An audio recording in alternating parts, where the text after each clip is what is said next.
Estamos en el primer domingo de febrero.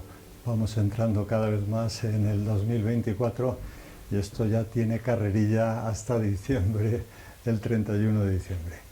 El evangelio que nos presenta hoy la Iglesia es un evangelio realmente significativo, muy sencillo, muy familiar, porque aparece la suegra de Pedro, aparecen reunidos en casa de Pedro.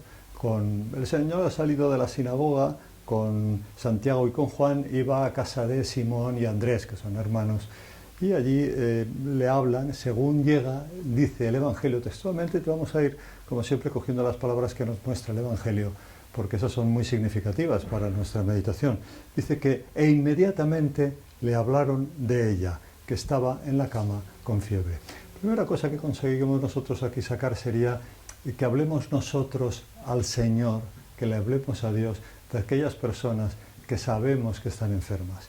Esa enfermedad siempre que hacemos aquí nos referimos a la física. En el caso de la suegra de Pedro era una fiebre, está en la cama, no se puede mover, y que nosotros le pidamos al Señor por aquellas personas, familiares en primer lugar, amigos, gente que conocemos, que sufre una enfermedad, que está postrada en el lecho del dolor. A veces son enfermedades, se dice terminales, cada vez gracias a Dios hay menos terminales, o mejor dicho, al final todos terminamos muriéndonos, pero no por esa enfermedad o por aquella otra.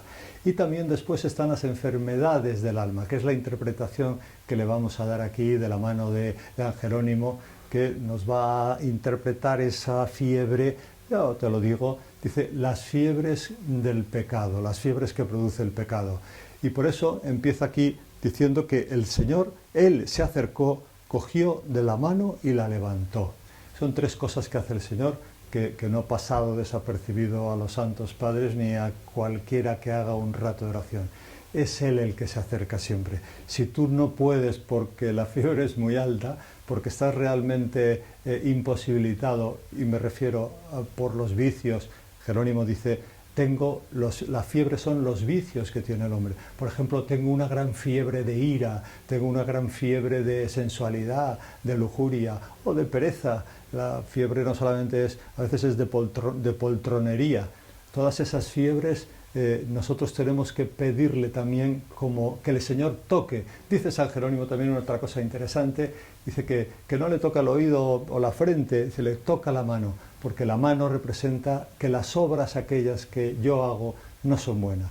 Dice, pedidle al Señor que el Señor nos coja de la mano para que nos quite las fiebres que nos apartan de la temperatura y de la naturalidad, de la sobrenaturalidad de un hijo de Dios que no quiere esas fiebres. Se acerca, le coge la mano y le la levantó. Y enseguida se pone a servirles.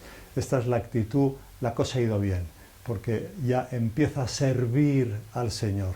Estaba sin hacer nada respecto a Dios, pero el momento en que es curada de esa fiebre, cuando somos curados de las fiebres que nos impiden el trato con el Señor, entonces ya podemos ponernos al servicio de Dios, al servicio de los demás. Y hay otra cosa ya, siguiendo el Evangelio, siempre estamos haciendo el Evangelio que nos presenta hoy la Iglesia. Dice que entonces empezaron a traerle a muchas gentes, enfermos y endemoniados, dice el Evangelio. Vino mucha gente enferma y endemoniada. Volvemos otra vez al ejemplo de antes. La enferma es la que es el cuerpo, lo que está enfermo, y el endemoniado es el que su enfermedad está más profundamente arraigada, no tanto en las vísceras del cuerpo como en las entrañas del alma. Y a ellos acuden y el Señor los cura. Y viene lo último que hoy vamos a contar, que es que dice, bueno, termina aquello, se ve que comerían o lo que sea, y muy de madrugada, te lo leo textualmente, dice, se levantó el Señor de madrugada cuando todavía estaba muy oscuro y se marchó a un lugar solitario y allí se puso a orar. Nosotros vemos cómo los frutos que el Señor hace es porque es Dios, porque tiene esa divinidad que puede hacer todo, pero también Él no descuida lo que es la fuente de la fortaleza, la fuente de los milagros, la fuente de nuestros buenos propósitos, que es el hacer oración.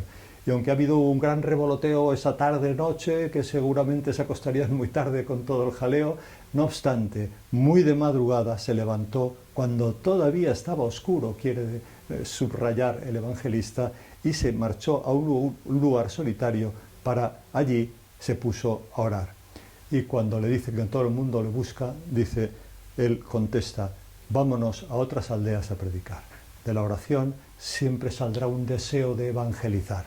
Fijaros que cuántas cosas podemos sacar de un trocito de 5, 6, 7 versículos del Evangelio. Vamos a pedirle al Señor que nos ayude a acercarnos a Él para que nos cure nuestras fiebres, pero luego nosotros sigamos con esa salud que el Señor nos ha dado, ya con nuestra oración personal, acudiendo cada día de madrugada o por la tarde, pero que no dejemos tampoco esa oración, que significa muchas veces petición, otras veces oración de agradecimiento. Nos imaginamos a la suegra de Pedro dándole las gracias cada poco y deseando servir cada vez más a Dios y a los discípulos del Señor. Todo esto se lo pedimos también, como siempre, de mano de nuestra Madre la Virgen.